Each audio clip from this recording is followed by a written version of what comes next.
El Señor esté con ustedes. Lectura del Santo Evangelio según San Juan. Gloria a ti, Señor.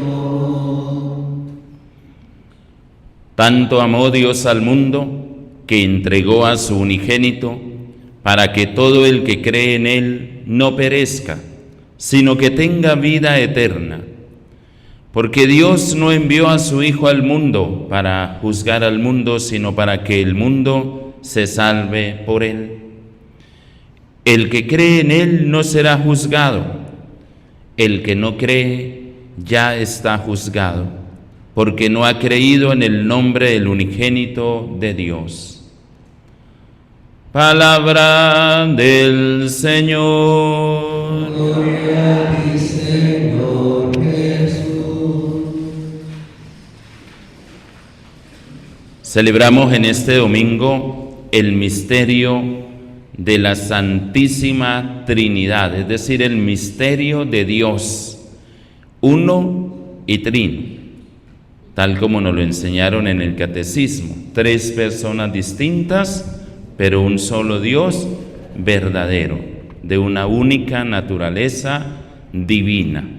La persona del Padre, la persona del Hijo, la persona del Espíritu Santo, iguales en su esencia y dignidad, y que conforman la única y verdadera divinidad.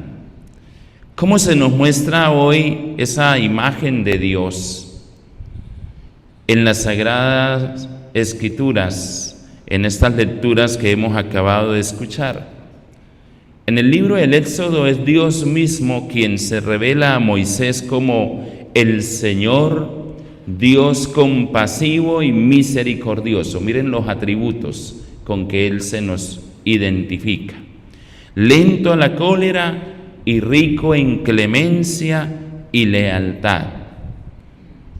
Entonces, esa conclusión precipitada que en ocasiones se saca de que la imagen de Dios es totalmente contraria a la imagen que se nos muestra en el Nuevo Testamento con relación al Antiguo Testamento, no es del todo verdad, porque ya desde el Antiguo Testamento el Señor se nos está revelando como compasión, como misericordia, como clemencia, como amor, que es la imagen esencial que en el Nuevo Testamento, con la figura del Hijo, que es el rostro visible de Dios, quien además de su naturaleza divina, esa segunda persona de la Trinidad, posee también la naturaleza humana, en todo semejante a nosotros, nos muestra esencialmente un Dios de amor, un Dios de misericordia. Ese es el rostro de Dios.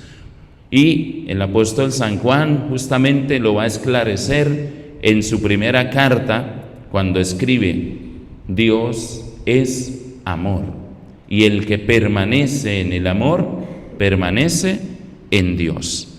Por eso en la segunda lectura nos encontramos la imagen de Dios como el amor, dice, y el Dios del amor estará siempre con ustedes. Y entonces enseguida nos da ese saludo que comúnmente escuchamos al inicio de la celebración eucarística que hace el sacerdote justo después de signarnos la gracia del Señor Jesucristo, el amor de Dios. En el saludo se añade nuestro Padre. Y la comunión del Espíritu Santo estén con todos ustedes. Entonces es siempre ese ser de Dios que se desborda a destra hacia afuera de sí y se manifiesta a todos y cada uno de nosotros. Y sigue la insistencia en el texto de San Juan que acabamos de escuchar. Tanto amó Dios al mundo, y nos da la muestra, el argumento de qué tan grande es su amor, y nos dice que entregó a su unigénito para que todo el que crea en Él no perezca, no muera, sino que tenga vida eterna, porque Dios no envió su Hijo al mundo para juzgar al mundo, nuevamente se cae esa imagen excesivamente justiciera de Dios. No quiere decir que Dios no tenga el juicio, claro que es el único que le compete juzgar y afrontaremos un juicio, pero no es la imagen definitiva de Dios. No es ese Dios que se complace en la condenación de sus hijos. No es ese Dios que se complace en enviarnos al infierno. No, esa no es la imagen de Dios. No es un Dios castigador. Entonces, lo malo que a ti te sucede, ¿qué habré hecho yo, Señor, para merecer este castigo? Es totalmente incorrecto ese tipo de conclusiones. Dios no envió a su Hijo al mundo para juzgar al mundo, sino para que el mundo se salve por Él.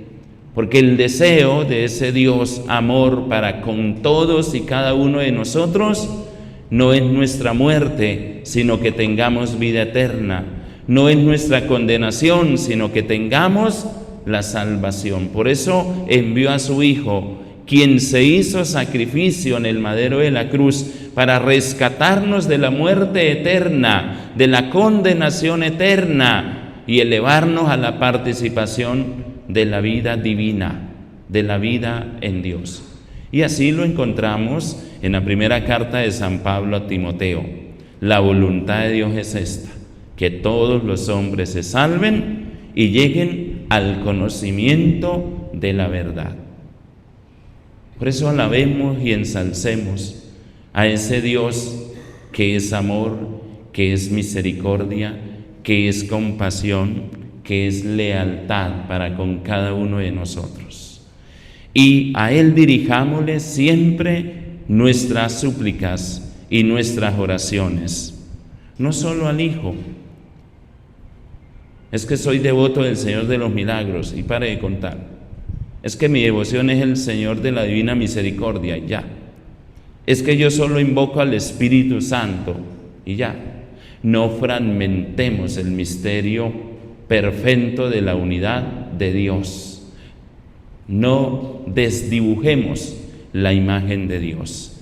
Que nuestra oración siempre sea tal como lo escuchamos en la Eucaristía, en la oración colenta, al Padre, por el Hijo, en el Espíritu Santo. Por eso las oraciones litúrgicas concluyen: por nuestro Señor Jesucristo, tu Hijo, que contigo, el Padre, vive y reina en la unidad del Espíritu Santo y es Dios.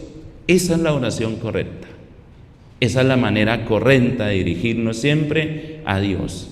Porque Dios, ante todo, es unidad perfecta por el vínculo del amor. Y nos llama a nosotros también a que desde el correcto uso de nuestra libertad procuremos en la relación de unos con otros esa unidad que identifica el ser mismo de Dios, esa comunión, esa cercanía desde el vínculo del amor.